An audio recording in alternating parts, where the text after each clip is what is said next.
Welcome to Session 7. In our previous two sessions, we began learning about the nature of databases. We learned that the building blocks of databases are entities and relationships. We learned that entities have attributes and relationships have cardinality. Relationships are also bidirectional, meaning that any relationship that we express between two entities has a natural inverse that is implied in the database. Since it's implied, you do not want to build it in. This causes duplication and update errors. An example of one of these implied relationships would be if we had a database about cars and we had a model entity and a manufacturer entity.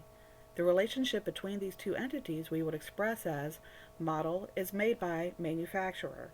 The implied inverse relationship is that manufacturer makes model. These are just two ways of expressing the same relationship. In the actual mechanics of the database, the model and manufacturer entities would each be expressed in their own tables.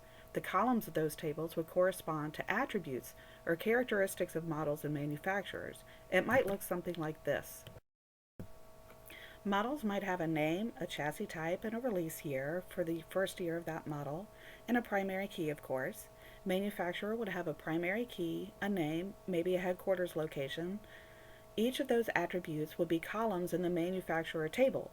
We would also use a column to express the relationship between a model and a manufacturer. We would more likely say that a model has a manufacturer than saying that a manufacturer makes a model. So that means it would make more sense to put a manufacturer column in the model table. So let's put that in there. The value in that manufacturer column would be an integer, which will correspond with the primary key of the manufacturer. This is what a foreign key is, and this is the most powerful tool in the syntax of the relational database, because now everything we know about the manufacturer, we can infer about models that are made by the manufacturer. We can now identify all models whose manufacturers are based in Korea, or we can identify the names of all manufacturers that make models with the chassis type of coupe.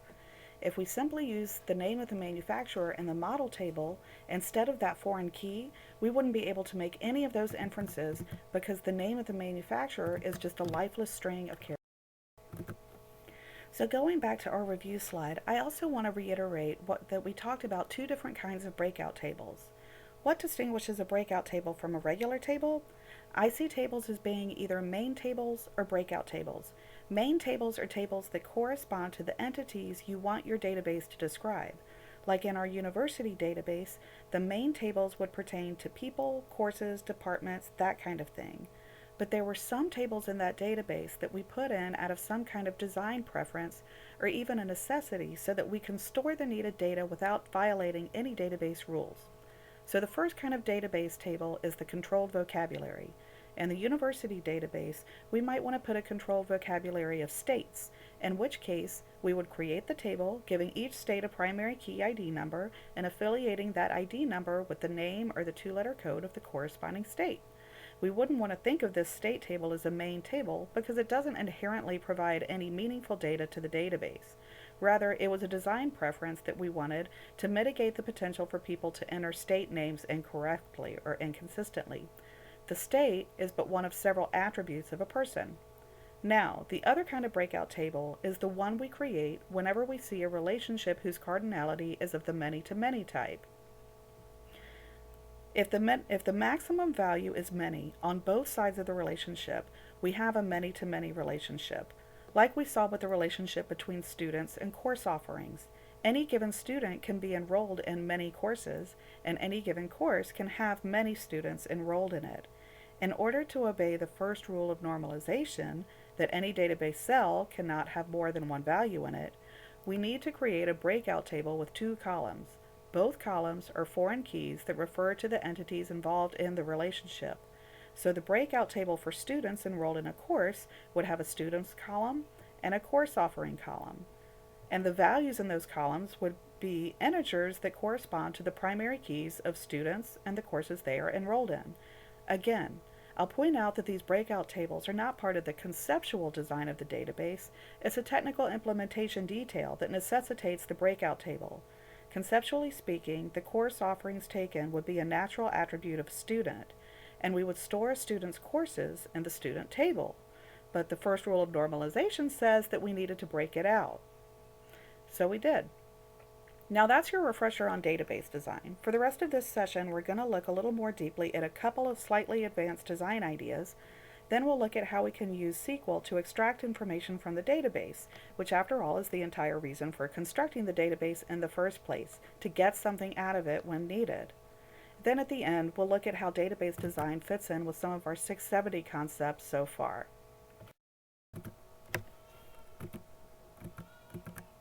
Of the databases you'll be working with as we walk through a few more advanced database design topics in the SQL query language. There were two databases that were uploaded as PDF files to the module for this session. So go ahead and either open those up on your computer or get out a printed copy if you did print one out. First, we're going to look at the calendar database, which is almost identical to the calendar app database I drew on the board a few weeks ago with some more data put in. It's pretty straightforward. Two main tables, one for event and one for person. The event entity has the actual calendar entries, and the person table could be thought of as a simplified version of your contacts list.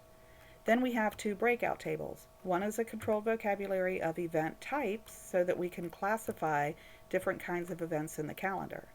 The second breakout table captures this database's many-to-many relationship, or the only many-to-many relationship in this database, and that is event includes person.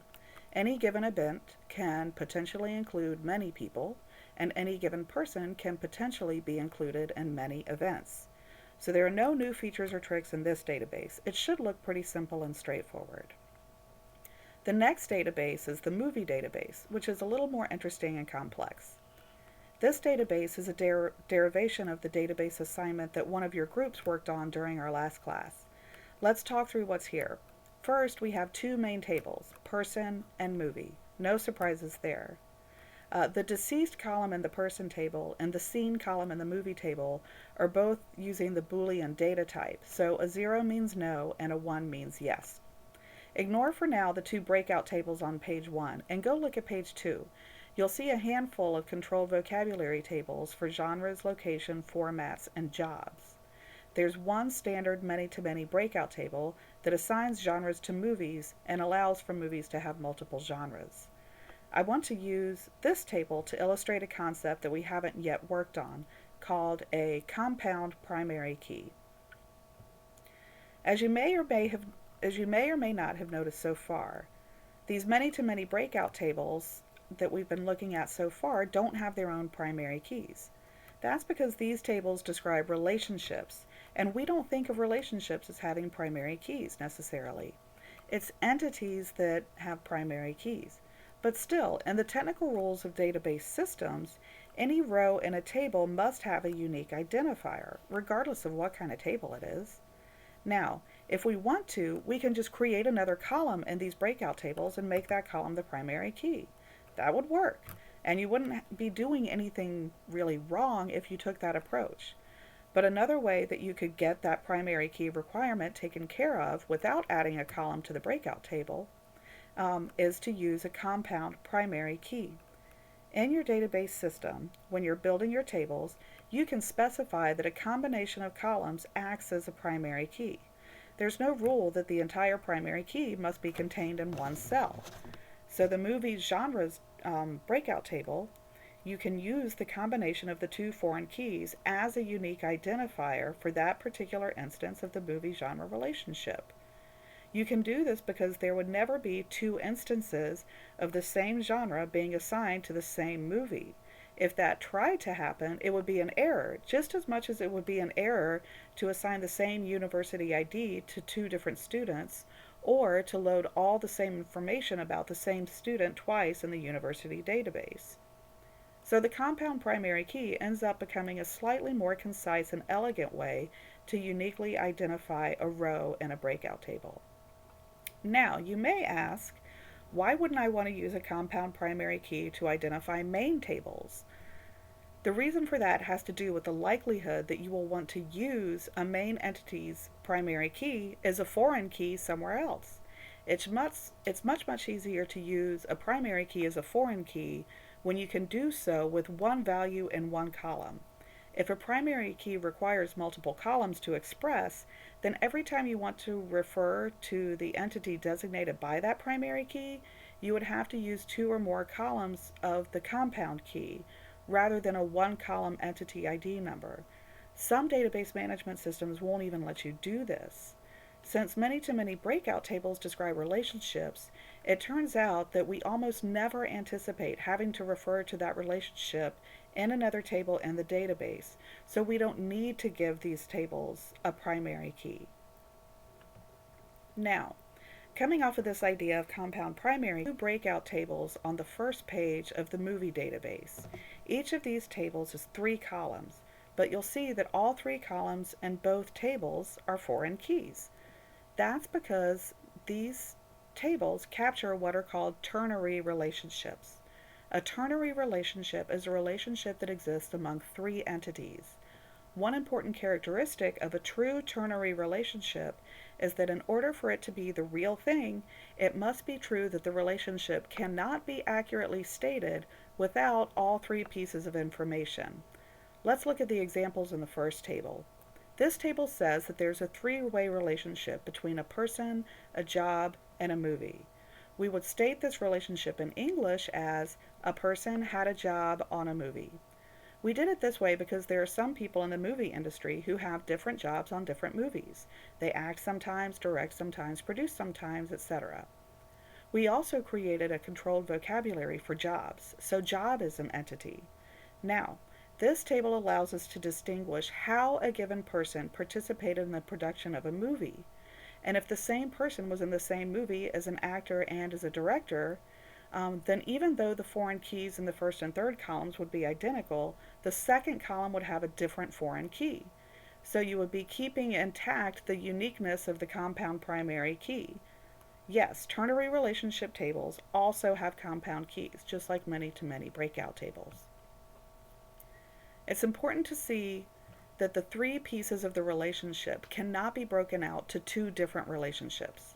If they can be broken out into 2 relationships without losing meaning, then it's not a true ternary relationship. For example, if you have a 3-way relationship between a person, a movie, and a year, this would not be a real ternary relationship. Let's say that Clint Eastwood was in Million Dollar Baby in 2004. Actually, we can say that Million Dollar Baby was filmed in 2004, and this fact is true regardless of whether Clint Eastwood was in the movie or not. So that's not a true ternary relationship. You can make a 3-column table out of it, fine, but it's not a ternary relationship. Let's think about this person-job-movie relationship and see if we can break that apart without losing any information. We could say that Clint Eastwood was a director. We can say that Clint Eastwood was in Million Dollar Baby. We can say that Million Dollar Baby had a director. But we can't get all 3 of those pieces together without putting all 3 components into one relationship. Let's look at the other ternary relationship we have here. This relationship describes where movies are stored in the house. We have a list of locations on page 2 of the database, like hall closet, entertainment center, basement, that kind of thing. We also have a list of formats: DVD, Blu-ray, digital, VHS, and Laserdisc. Many long-term movie collectors have several different format editions of their favorite movies. So if I want to watch Citizen Kane, I need to specify which format I want before I can find out where the physical item is stored. It doesn't make any sense just to say that Citizen Kane is in the entertainment center, because if I want to watch the streaming digital version, then I need to know whether to look in my Netflix or my Hulu account. So the format is digital, but the storage location could be different depending on which copy it is. So I can't just put a storage location for a movie separate from the format for that movie, because each format edition might be stored in a different physical location. So compound primary keys let you adhere to the rules of database design by designating primary keys for certain tables that might not necessarily need unique identifiers. And ternary relationships allow you to express relationships that are more rich and complex than simple 2-entity relationships.